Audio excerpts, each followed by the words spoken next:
Good morning. This is Bill from Out of Europa, Naples on another muggy Florida winter morning. You know, we've really been deprived of our winter this year.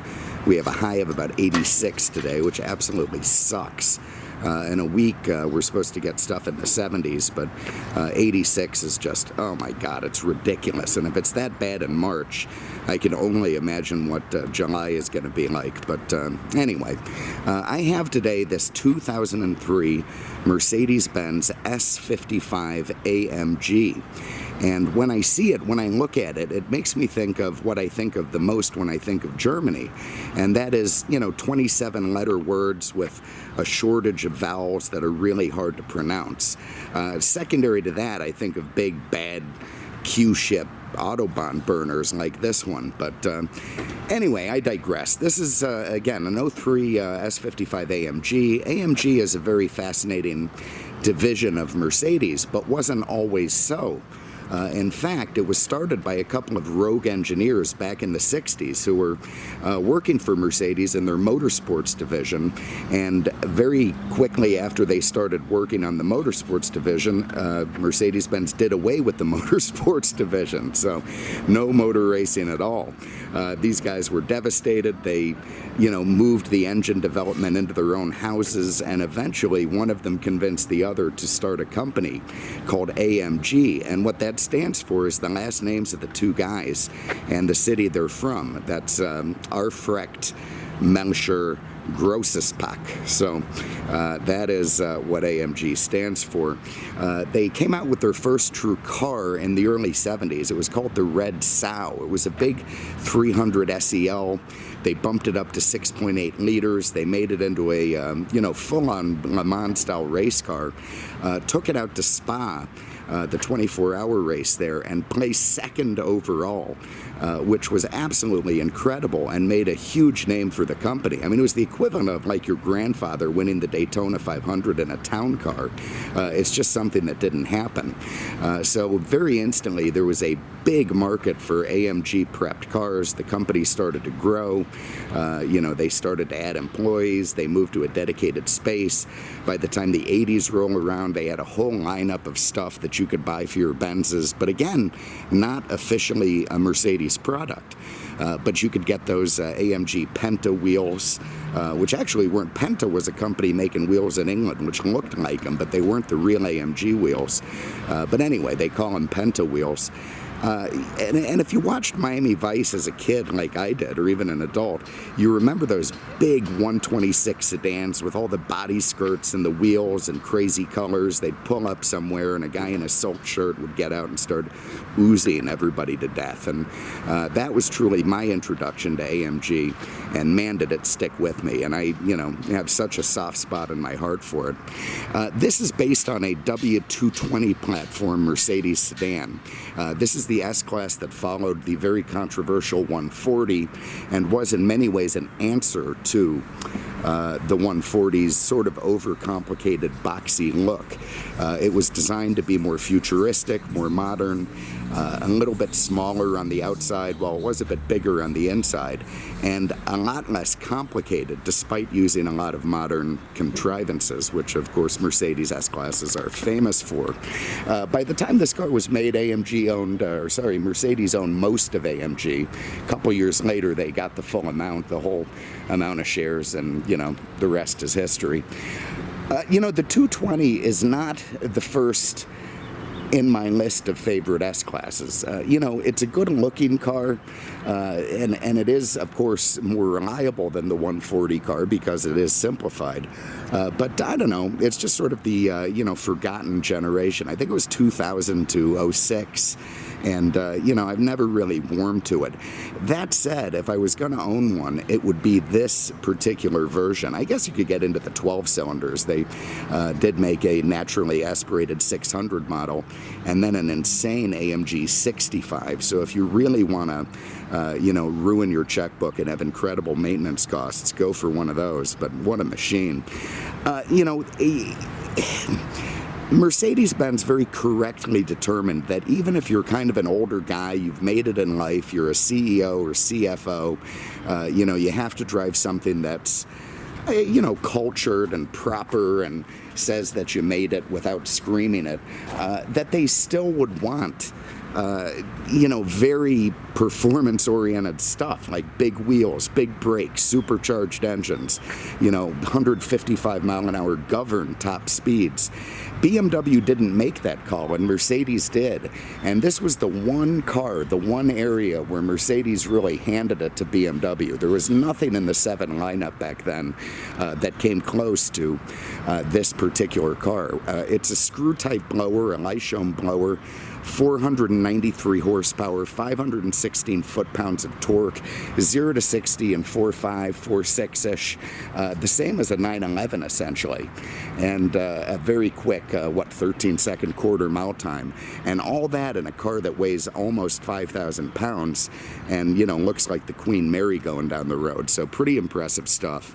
Anyway, 03 saw a little bit of a redesign. You see those sort of funky, good-looking xenon front headlamps, the sport grille, of course, the AMG grille in the front, big 18-inch twin-spoke alloys, hiding 8-piston, 14.2-inch calipers back there. You know, this thing will activate the pre-safe on this car if you slam the the brake pedal down. It is an incredible braking system on this machine. You see the V8 compressor badging on the side. What compressor means is that it can warp the time-space universe when you hammer it. The good-looking lines down the side, the flush glass. You know, I have to admit, it is a good-looking car, even if the 220s aren't my favorite. There's 13.5-inch rear brakes with, I think they're either 6 or 4 pistons back there. I mean, this thing is just a performance machine. Look at the 4 pipes, the AMG exhaust coming out the back. One of the subtle cues to the Mustang GT next to you to lay off. You're not going to make it happen. Certainly not in 03 anyway. Okay, nice big trunk if you got to bring stuff with you. You're not going to have any trouble with golf clubs or anvils or crates of ammo or whatever it is you take. You got the original floor mats there, all very nice. I don't know what's in here. Probably, there's your CD changer, lovely. Under this carpet, you got your spare tire with the toolkit, all nice and intact. Your jacking hardware, all very lovely. And you see stuff like on this 220, no more little chrome handle that pops out to save your paint, and of course is expensive to maintain. Have a look under the hood. So again, in 03, this was just absolute insanity. I mean, I know this is an era where, you know, your average minivan has more horsepower than a 60s Ferrari, but even in 03, 493 horsepower and 516 torques were pretty damn impressive. It's an almost 5.5 liter engine, a little over 5.4. You see that big screw-type blower in the center, twin overhead cams, 32 valves. There's at 48 valves. Anyway, a lot of valves. You see the AMG logo. Each AMG car is theoretically signed by the guy who put it together. This one is, again, Betty Rodriguez. She puts a lot of the ones we get together. And everything nice and proper and mint under this low-mileage car's hood. So very impressive stuff under there. That's an absolute monster, just a fire-breathing monster of an engine. Made into a bulletproof 5-speed automatic that's very tried and true, handles the torque from this thing with no problem. Goes through the ABC suspension. You see the little sensors and wires run into the front strut towers there. We'll get into that inside, but anyway, feat of engineering under the hood of this big Q-ship.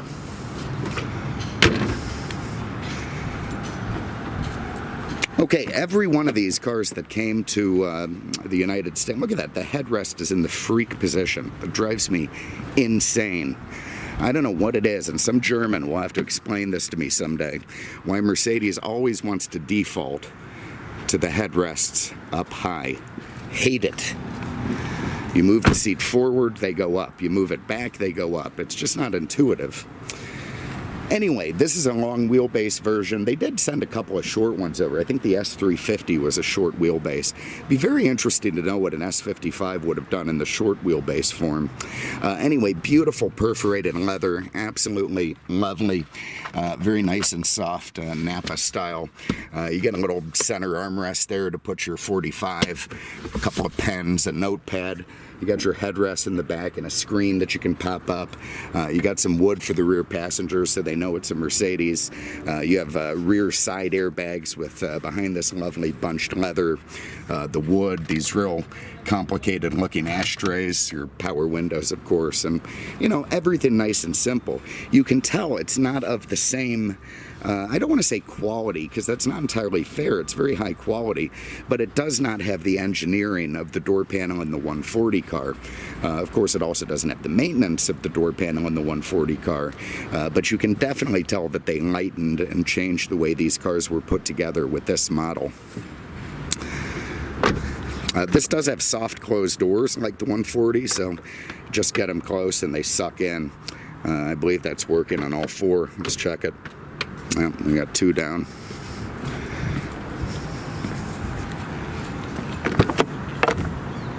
Three. And four. So somebody's been maintaining these cars, this particular car, because frankly, left to its own devices, it's doubtful those would be working at this point. Okay, up front you can see lovely expanses of leather, beautiful perforation on the Napa, nice and soft, virtually no wear at all on the seats. Those are heated and cooled. They're the most comfortable seats you're likely to sit in. When you're burning up the Autobahn at 150 miles an hour, you're going to feel like you're in your Lazy Boy, except a little more supportive. Absolutely incredible seats out of the Mercedes world. You see they have 873 different ways you can adjust them. At night, all of this stuff gets illuminated, like even the seats outlined, really pretty stuff. Looks like the Starship Enterprise. Nice curvy designs with the wood and the bunched leather and, you know, the windows and all that stuff. Really comes together kind of pretty. Also, you get these chrome AMG door sills. You get a little map pocket or place to put a, you know, small weapon there. And there is the, you've got dynamic seats and pulse massage and orthopedic stuff. All still working in this car for the moment, so no guarantees, but pretty impressive to have the massage seats working in the No 3S. They're usually one of the first things to go. All right, let's fire it up with the door open so you can hear this thing. I'll get my seatbelt on so it won't beep at me too much. The door open and the seatbelt off. I got like double beeping. I got two keys. Let's fire this thing up. Okay, so a nice muted, healthy growl from that V8. Very, very nice. You hear what it's got, but it's not in your face the way it would be in a lot of cars. We get our, let's see, we got cool seats. Let's get them going. I'm going to get the pulse on too. See if we get a massage. Nice. Okay, here you have a very simple backlit instrument cluster. Looks like it was robbed from the Lexus part bin.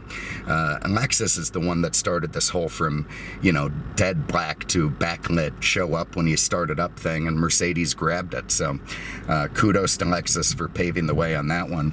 You have a very classic style Mercedes headlight switch over there with automatic setting. You got your cruise, you got your wiper stuff, you got your, what is this, voice command? I doubt it. Listen to me. Let's try it though. 94.5. No, it did. It did. It got me. Oh, I'm so happy. What are they playing? Oh, very nice.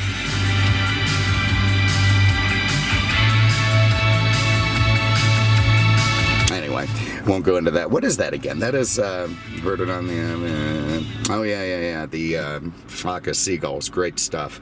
Okay, anyway, you see just 69,000 miles on the clock, 200 mile an hour speedo, special gauge cluster here with the AMG V8 compressor logo. You can see we're in park and sport mode. That's what the PS means over there.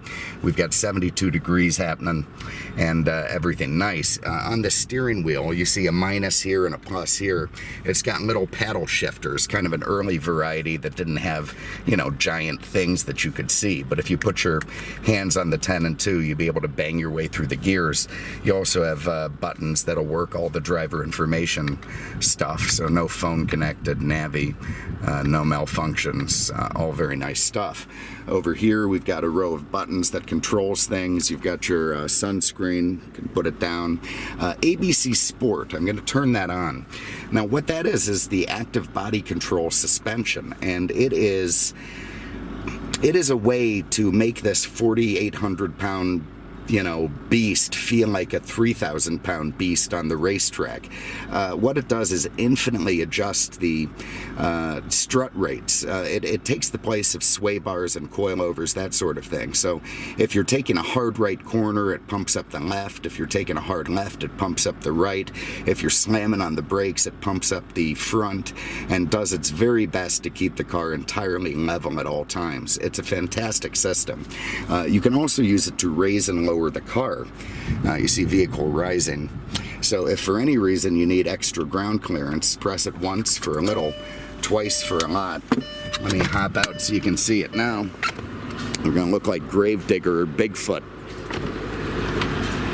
Yeah, so if you need to get over some kind of obstacle like the rival gang member's head that rolled out into your escape route, just pump that thing twice and up it goes and you're in great shape.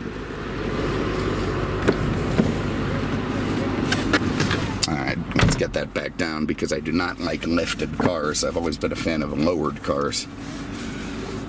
You know, I built a golf cart a few years ago, and it was a ridiculous undertaking. I ended up spending more on this golf cart than, oh, for the love of God, our fan down, than anyone ever should. It was just one of those things. You do one thing pretty, and then you're bolting it to an ugly thing, and you think, okay, I'm going to make that thing pretty. And before you know it, you're getting the frame sandblasted and powder coated. Anyway, long story short, I wanted to lower it, and there was just no such thing. Everyone was jacking up their golf carts. I thought it would be cool to have one scraped on the ground, but I had to come up with the engineering myself, so pain in the rump. Over here you've got your lock and unlock in two separate buttons, which seems a little bit ridiculous to me, but that's what it is. You got your hazard switch in the middle, your electronic stability program. That's the German nanny that comes in and won't let you do donuts in the Walmart parking lot. Well, that's okay. So let's say you're on the, you know, twisty mountain road and the thing would start sliding towards the edge, chip style. The ESP is going to kick on. It's going to lock individual brakes. It's going to cut power. It's going to do everything it can to bring the car back on track. So nice stuff. You got that'll lower the rear headrests. This will turn off the motion sensor if it's being towed. Here you've got Mercedes-Benz command unit, the cockpit management and data system. I don't know if it has a telephone here, the old one of those things, the Star, the Motorola something Star from the 90s or 2000s. I think that can be updated to a Bluetooth, but I'm not going to promise you. It's got nav, but I haven't got a CD in there. AM, FM, blah, blah, blah. You can go into the settings and do whatever you need to do. It's a nice big unit, and I do like that it has a proper volume control knob. You also have your climate control stuff down there. You've got a bona fide ashtray because, you know, a lot of guys in charge of Lithuanian crime syndicates still smoke. You got a neat little place to throw your narcotics or golf tees or whatever you want. You got a very classic style Mercedes gated shifter, or at least an approximation of it, with nice wood and black and chrome and leather. The little indicator for the airbag off. M, manual, if you want to put it in manual mode. CS, comfort and sport, if you want to, you know, cruise in relative comfort or, you know, kick on all the performance stuff and go nuts. You got a Mercedes accessory cup holder that goes into the seat there, your controls for the passenger dynamics, all very nice. You got a glove box, traditional set of books in there to go with the two keys, lovely. Up here, a self-dimming mirror, SOS button. That's German Mercedes-Benz M-Brace. It's their version of OnStar. So if you're lost at sea, hit SOS and hopefully somebody shows up. HomeLink garage door opener, big power sunroof. Very nice stuff. That hasn't been programmed, so go ahead and let me program that. Every time you change the battery in these things, if you don't program the sunroof and the windows, they don't function the way they should. They just go back a little bit at a time. You have to run them all the way forward till you hear a click, all the way back, and then they will start working properly again. This is something our mechanic knows. He just doesn't do stuff like that to torture me. All right, let's go for a spin. Turning radius, absolutely incredible in these cars. The wheels just fold over. You'd be amazed how maneuverable it is in a parking lot. Variable steering, so it's nice and light at low speeds. You'd be able to navigate your way no problem. Stiffens up, especially in sport mode and as you go down the road. We got a little bit of heat in the engine. Oh God, do we have sun. Dealing with this time change thing has been a pain in the rump, although this is now the way I like it. Darker in the mornings. I get to see my house at night, which is nice. Haven't seen that in years. Oh man, you hear a nice healthy growl out of that V8. Little bit of blower whine, just a residue of it.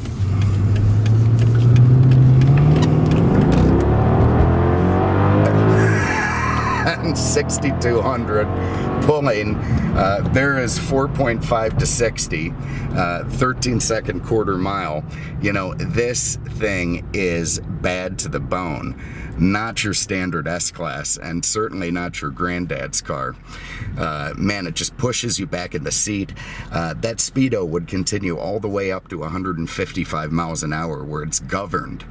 You take that governor off and it's going to go even faster.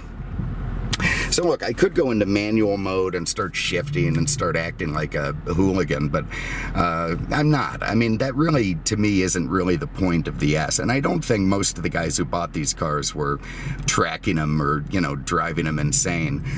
They just wanted, some guys just go in and say, hey, give me the best S-Class, and this is what they show them. Other guys want a little bit more oomph, but I'd say. Man, the way that thing sounds, I mean, that was like half throttle, and it just explodes and feels beautiful. Oh my God, what a machine. Anyway, here it is, 2003 S55 AMG. What can I tell you? 493 horsepower, 516 foot-pounds of torque. This one's brilliant silver outside, Mercedes-Benz signature color, nice ash leather inside. And it is a sweetheart. If you have an interest, give us a call, 239-298-8000, on the web at aenaples.com. Thanks so much for having a look. We appreciate it. We'll see you with the next one. Take care.